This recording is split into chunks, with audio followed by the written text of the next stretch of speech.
Greetings, guys. Welcome back to my channel. My name is Monette, and this is my channel, Evolve with Monette.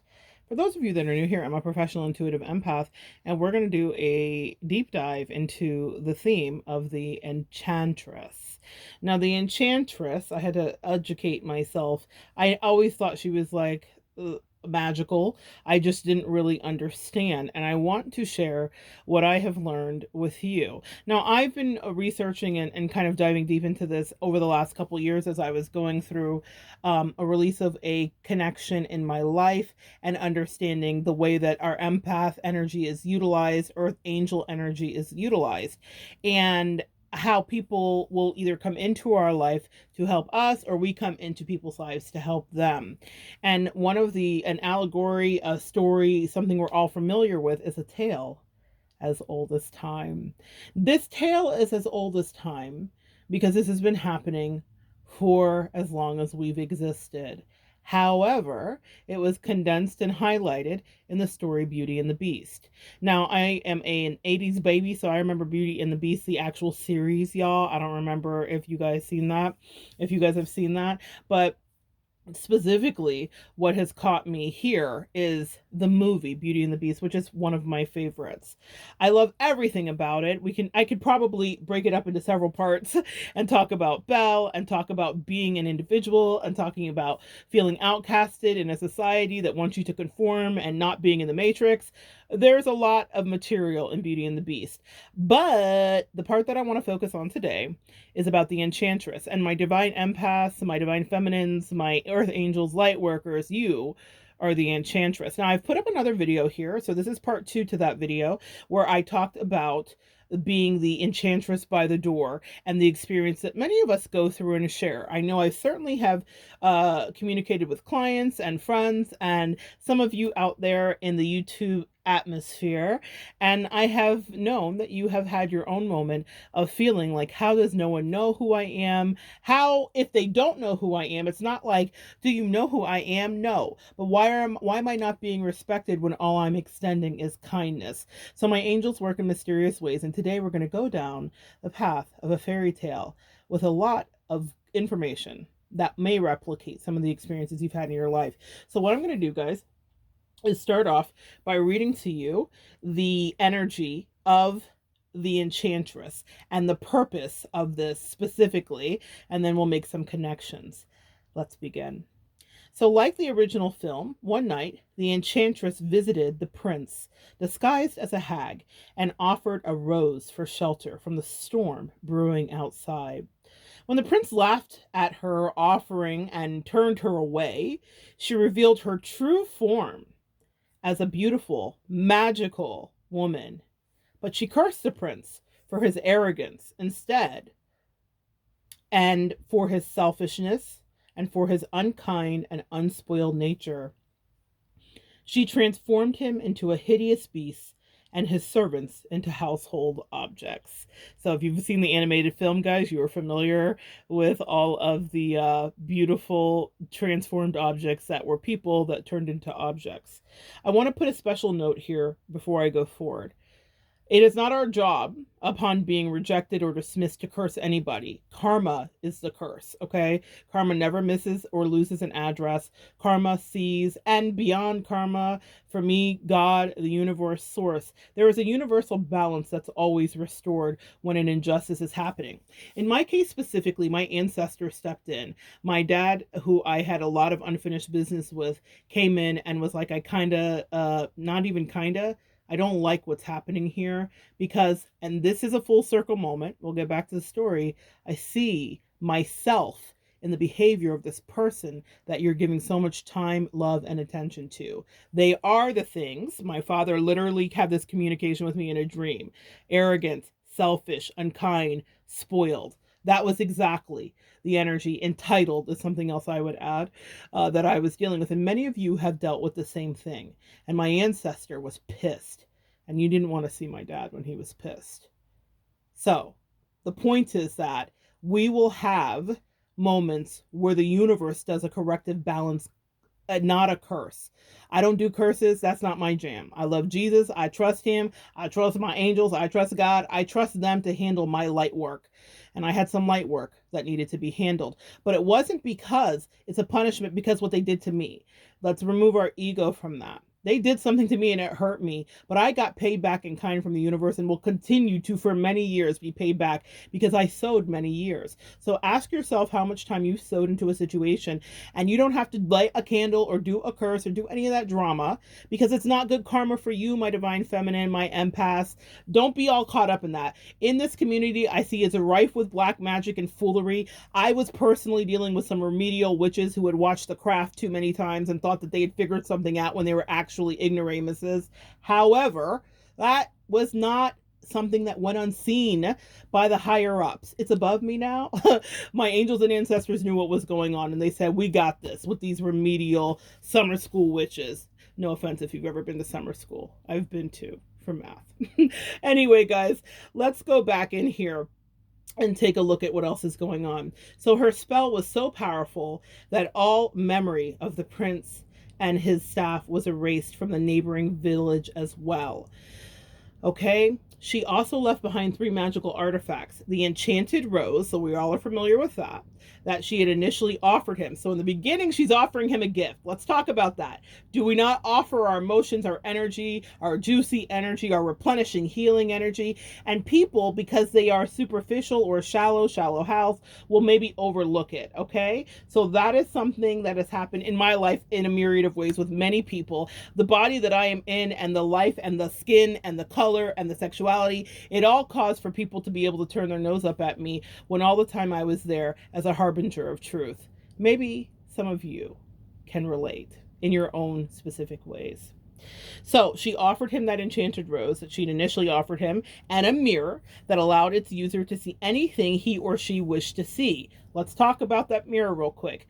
That is called scrying. I have a video up here about candle scrying. So when we look into a mirror, and it's done in a lot of fairy tales, while everybody's always so up in arms and Christians and everybody gets all crazy, this is repeated imagery and things that are happening because divination is something that we do as humans. We are always being detectives and figuring things out. When you scry, you look into something and you ask to see its reflection. I'll be teaching a lesson on that soon with a crystal ball. But what I will talk to you about is this part here is she wanted him to be able to see what was going on, and she was giving him the opportunity to have an insight and to look into a thing. So she gave him the mirror. She also gave him a book that could transport its reader to anywhere that he or she wished to go. If the beast did not learn to love another in a wholesome way and earn her love in return, by the time the last petal of the enchanted rose falls, then the spell would become permanent. The prince would remain a beast for all time, and the servants would lose their humanity. That's interesting to me. That's me in the corner losing my religion. Is that someone who's maybe tried you that was inhumane? So what she did was she said, if you are going to be inhumane, then you shall remain as so as in these inanimate objects. Now that's not anything that's happening in our real life, but there is a little nod to the fact that people that are unkind are often displaying their lack of humanity. It was shown that with each petal that fell from the enchanted rose, a part of the castle would crumble, and the servants would develop more characteristics of the household objects they were transformed into. Later on, it was revealed that the enchanted, oh God, this is so good, guys. This is so good. Later on, it was revealed that the Enchantress lived in the village, but in the guise of a beggar woman named Agatha, and was once mocked by Gaston for her misfortune. I have a video up here talking about your divine masculine or distorted masculine or karmic soulmate or loser, whatever moniker you want to ascribe, as being Gaston, because Gaston is cavalier, entitled, wants all of the attention, wants a harem of women, but is not giving anything. He's not emotionally available. He's not as good as he thinks, not as good in bed as he thinks, not anything, not a good partner in any capacity. He only fakes it and postures with his aesthetic.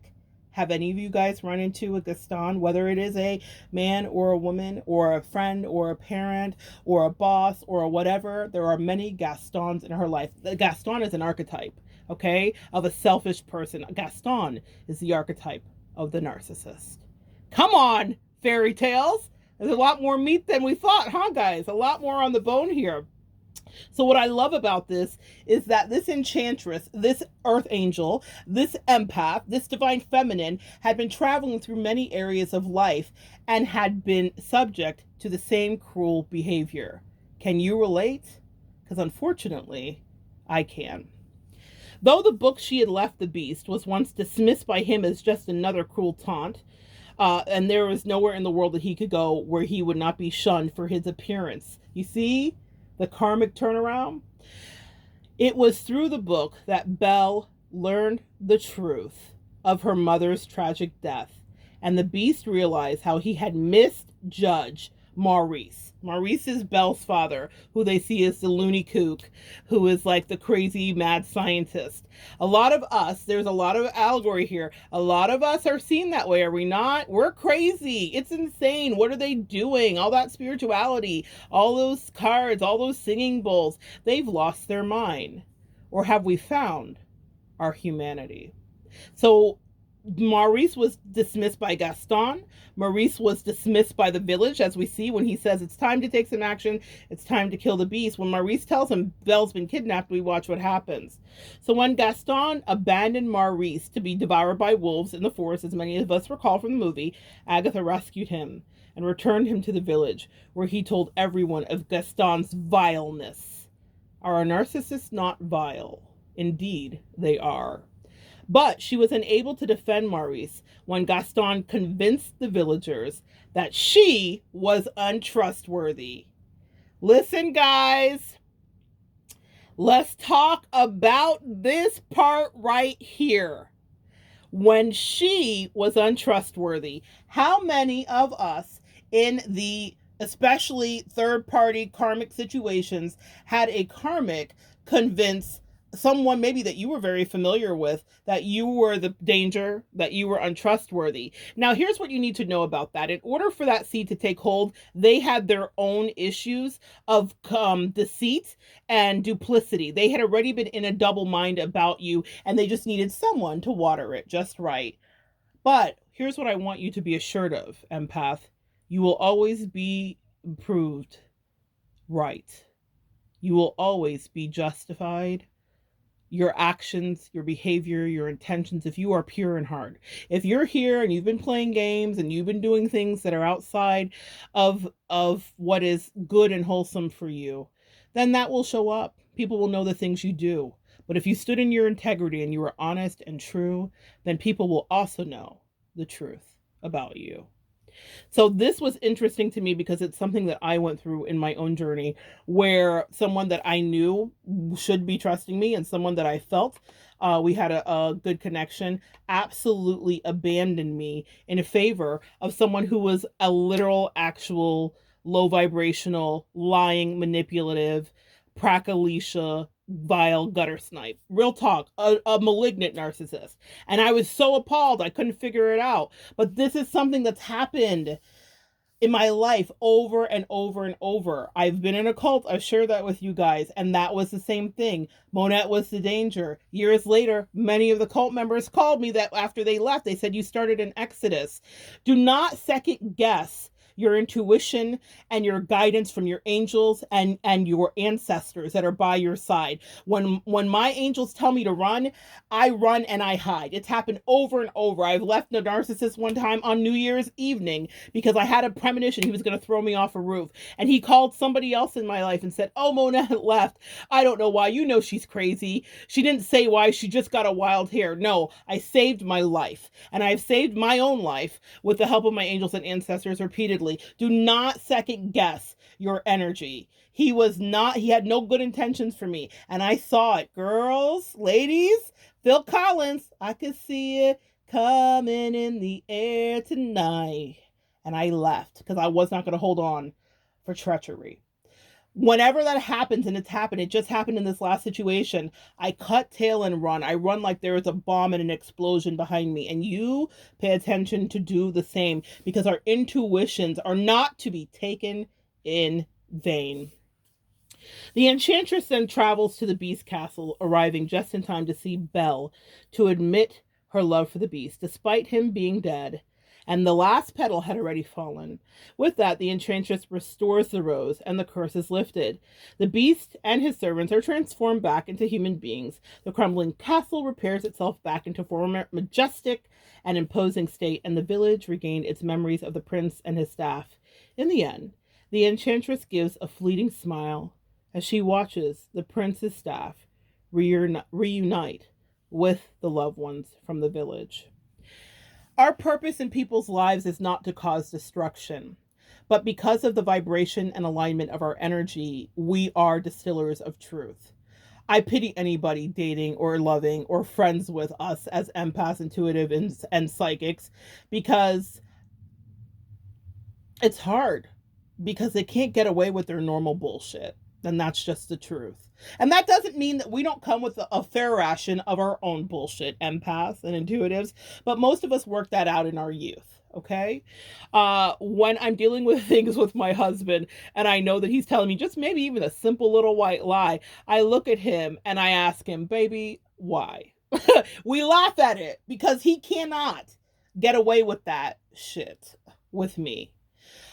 If I am in a connection or I have a friend and I'm questioning them about things that I've thought about again and again, and they say to me, the thing you're thinking is not true, and they try to gaslight me and say, the problem is not me, it's you.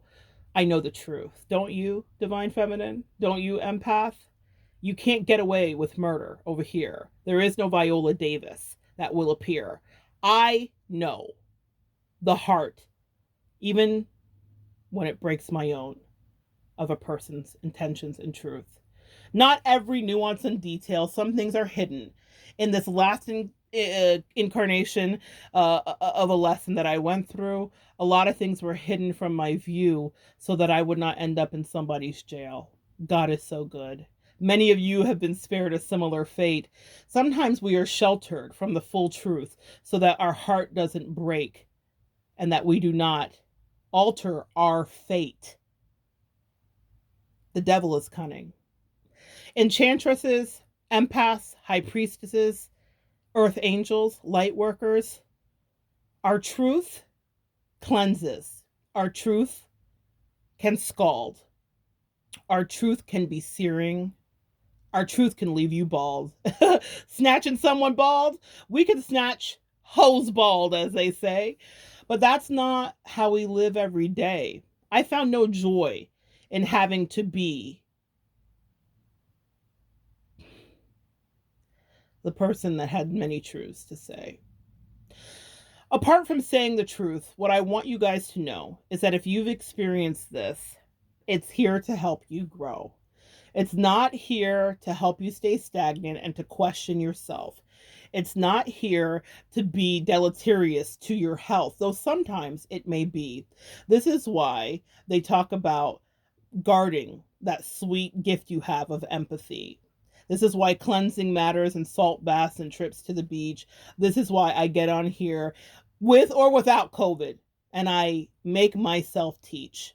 Because when we are gifted and when we have things we know, it is our duty to help other people grow. Maya Angelou said, when you learn, teach, and when you teach, you learn. There's so much that I learned from you, from every encounter, back and forth, and every exchange that you and I do. When I say let's evolve together, I mean it. It's true. Because I'm going through this journey. I'm right here with you. Do not doubt that you are magical. Do not doubt your beauty. Do not shirk your responsibility. This can be a heavy duty, but it is here to help you ascend. You signed up for this, Earth Angel. Don't pretend. You made a choice before you incarnated this time that you would unravel mysteries and that the truth you would always find. Take pride in being the enchantress by the door. And know that as you step into that role and you embody it and you're proud of it, that no one can knock you down or question what for. If you leave a fire blazing behind you because you are the embodiment of truth, then no, my sweet divine feminine, my empath, my light worker, that's exactly what you were supposed to do. I love you guys so much. Come back and join me next time, and we will continue to evolve together.